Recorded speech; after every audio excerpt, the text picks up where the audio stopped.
ખેડાના વસો તાલુકામાં ચોમાસા પૂર્વેની તંત્રની નબળી કામગીરી હવે ગ્રામજનો માટે મુસીબત બનીને સામે આવી છે।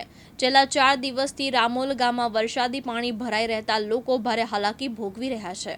ગામનું તળાવ ઓવરફ્લો થતાને મુખ્ય માર્ગો જળમગ્ન બનતા રામોલ, વસો, પીજ અને મિત્રાલ ગામનો સંપર્ક કપાઈ ગયો હતો।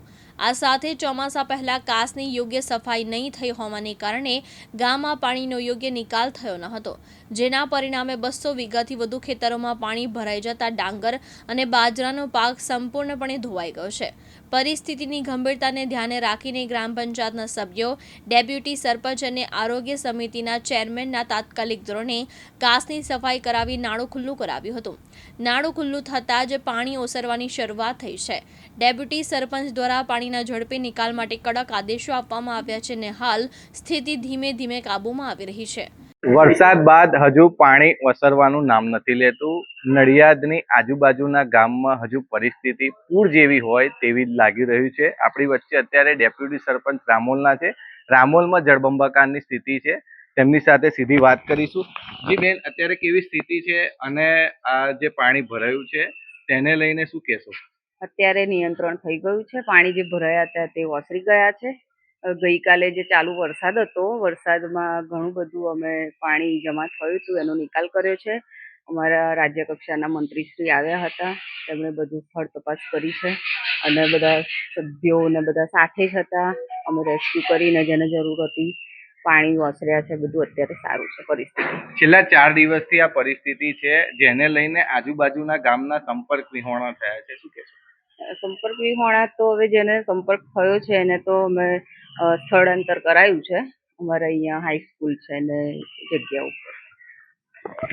બીજા જોવા જઈએ તો બીજી દ્રષ્ટિએ એ લોકોનું કહેવું એવું છે કે અમે અહીંયા આપત્તિજનક સ્થિતિને કંટ્રોલમાં કરી છે। આપણી સાથે બીજા પણ અન્ય સ્થાનિકો સાથે ચર્ચા કરીશું સીધી। જી, શું કહેશો? જી, મારું નામ મહેન્દ્રભાઈ સોલંકી છે, જિલ્લા પંચાયત આરોગ્ય સમિતિ ચેરમેન। જિલ્લા પંચાયત સીટ 227 પીજ એટલે જે મારું લોકલ સ્થાન છે। 2 દિવસથી સતત રામોલમાં ખૂબ જ ગંભીર પરિસ્થિતિ હતી। અમે 2 દિવસથી અહીંના ડેપ્યુટી સરપંચશ્રી, તાલુકા પંચાયત સભ્યશ્રી, પૂર્વ તાલુકા પંચાયત સભ્યશ્રી બધા સાથે રહી અને ગામમાં જેને જે બી જરૂરિયાત હતી એ પ્રમાણે અમે અહીંયા કામ કરી રહ્યા છીએ। અહીંયા આસપાસના જે ગામ છે, મિત્રાલ છે, પીજ છે, વસો છે, તે લોકોને અવર જવરમાં મુશ્કેલી પડી છે। 4 દિવસથી આ પાણીની સ્થિતિ હતી।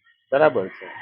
રામોલ છે, મિત્રાલ છે, પીજ છે, એ રસ્તા બિલકુલ બ્લોક છે, પણ બાજુમાંથી એક રસ્તો છે ડેમોલ તરફ, એ બાજુથી બધાને અવર જવરમાં નીકળી રહ્યું। આ પાણી ભરાવાનું મુખ્ય કારણ એવું છે કે આગળ કાંસ છે ત્યાં થોડો પ્રાઇવેટ નાળા બનાવેલા છે, એના લીધે થોડું પાણી ભરાયું છે। પણ ગઈકાલે રાજ્ય કક્ષાના મંત્રીશ્રી અને પેટલાદના ધારાસભ્ય કમલેશભાઈ પટેલ સાહેબ અહીંયા આવેલા। એમની રૂબરૂમાં ત્યાં નાળાનું તરત જ અહીંયા મશીન બોલાવી અને એને નિકાલ કરી અને એને પાણીનો નિકાલ કરાયો છે અને આજની તારીખમાં પાણી બહુ એકદમ ક્લોઝ છે। તો કહી શકાય કે પાણી નિકાલની કામગીરી અહીંયા શરૂ થઈ ગઈ છે, જેને લઈને હવે પરિસ્થિતિ કંટ્રોલમાં છે। આજુબાજુના જે ગામ છે, જે સંપર્ક વિહોણા થયા છે, તે પણ હવે ધીરે ધીરે કાબુમાં આવી તેવી સ્થિતિ રહી છે। તુષાર પંડ્યા, દિવ્યાંગ ન્યૂઝ, ખેડા।